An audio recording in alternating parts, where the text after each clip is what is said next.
Cantt में अपने करीबी दोस्त मुजम्मल जावेद से मिलने आए।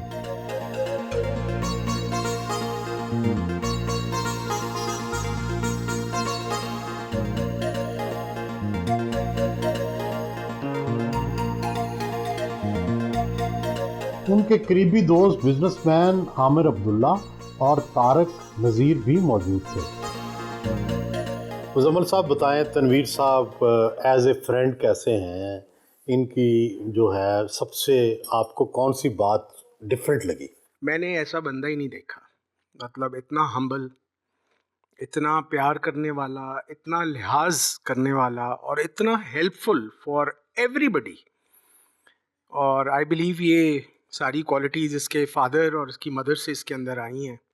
तो Tanveer is a fantastic person and I feel very very proud. I think Tanveer is an asset to this country. और ये बिल्कुल from the depth of my heart बात कर रहा हूँ। वीर साहब में एक क्वालिटी है, ये थोड़े एग्रेसिव हैं, या सही मानों में हमारे बॉस हैं और लीडर हैं। इकट्ठा भी यही करते हैं। हम लोग जब भी मिलते हैं ज़्यादातर इनके ही ऑर्डर पे सारे इकट्ठे हो जाते हैं। आजकल बहुत मसरूफ़ हैं तो ज़ाहिर है उस तरह फिर हमारी मुलाकात भी उस तरह कम हो गई है।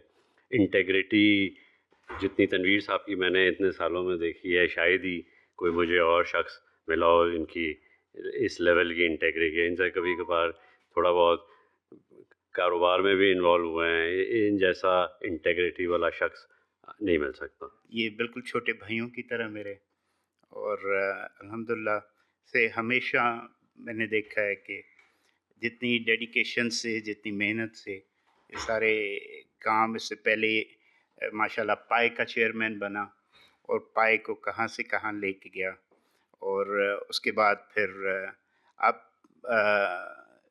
मिनिस्टर, जब केयर टेकर गवर्नमेंट में मिनिस्टर बना, तो माशाल्लाह जिस तरह मेहनत कर रहा है, तो मैं समझता हूँ कि अगर इसी तरह काम करने वाले लोग, इसी तरह के लोग अगर आएंगे तो हमारा मुल्क बहुत आगे इंशाल्लाह जाएगा। नमाज अदा की।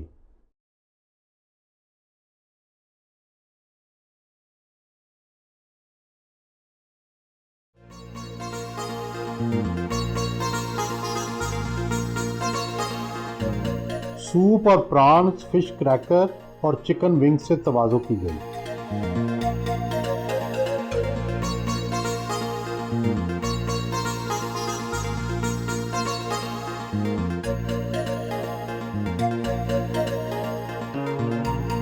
दोस्त के घर से रवाना हुए।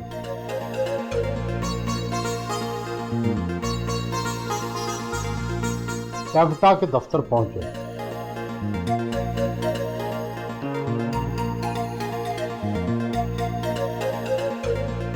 सेक्रेटरी इंडस्ट्रीज एहसान भुट्टा ने इस्तकबाल किया।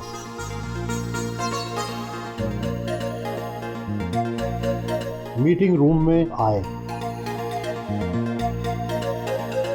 करेंगे सीएम हाउस ऑफिस को और चीफ सेक्रेटरी साहब को, और कैसे फैसिलिटेट करना है। और वो जो रेड लाइन की जो हम बात कर रहे थे, 10 दिन गुजर जाते हैं जकी साहब, तो 10 दिन गुजर गए हैं तो उस डिपार्टमेंट में रेड लाइन हो गया है इंडिकेशन, तो वो सेक्रेटरी रिस्पॉन्सिबल होगा। तो इसलिए उनको भी वहाँ पर बैठने के लिए सीएम साहब ने कहा है कि उनकी भी आप स्केड्यूल करें। सेक्रेटरी सनत व तजारत एहसान भुट्टा ने वन विंडो सेल के हवाले से तफसीली ब्रीफिंग दी।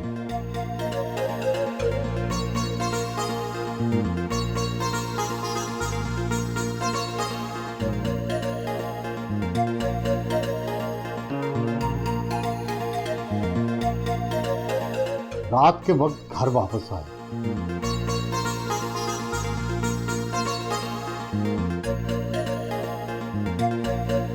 पोते पोतियों ने इस्तकबाल किया।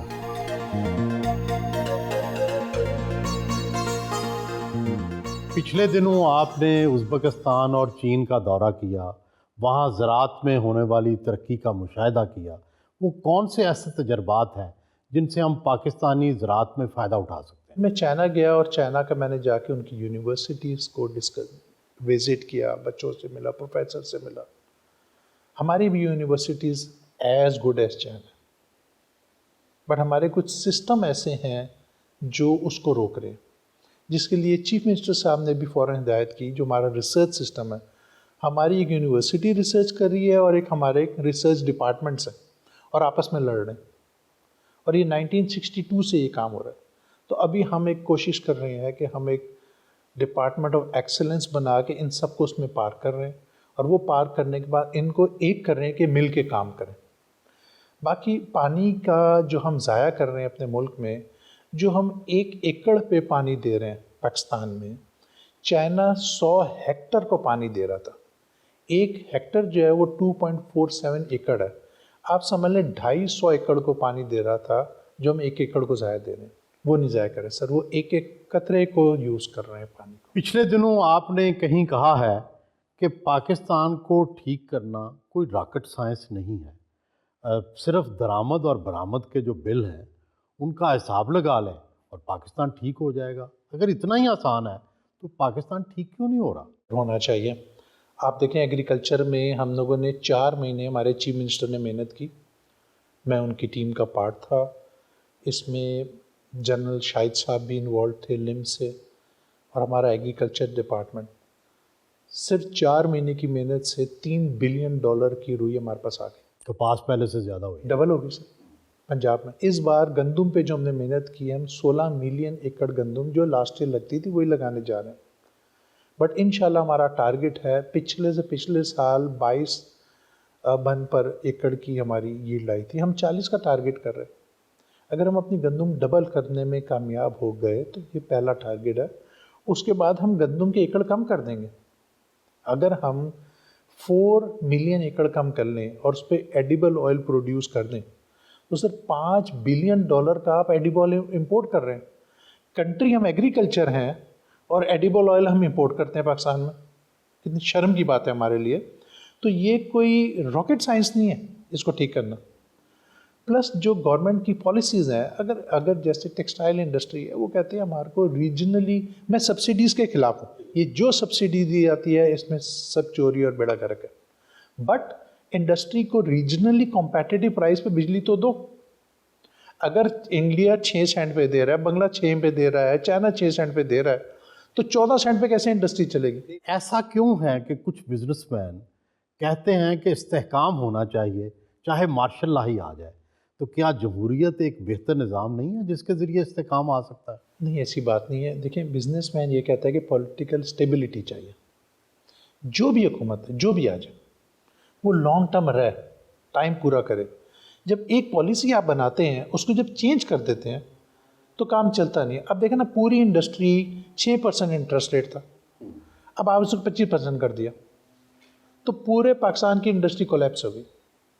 पिछले 2 साल पहले बिजली जो थी वो 9 सेंट की मिल रही थी, आज आपने 14 सेंट की कर दी। तो जो अरबों रुपए की इन्वेस्टमेंट लगी वो कहाँ गई? वो बर्बाद हो गई, सब लोग बैंकरप्ट हो रहे हैं। तो बिजनेसमैन तो देखें ना, किसी पॉलिटिकल पार्टी के साथ नहीं है, वो सबके साथ है।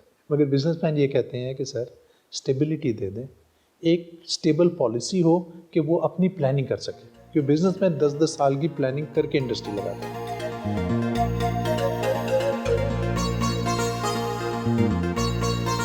घर पर कनाडा और बरतानिया से आए सिख यात्रियों के एजाज में पुरतकल्लुफ इशाइया का एहतमाम किया।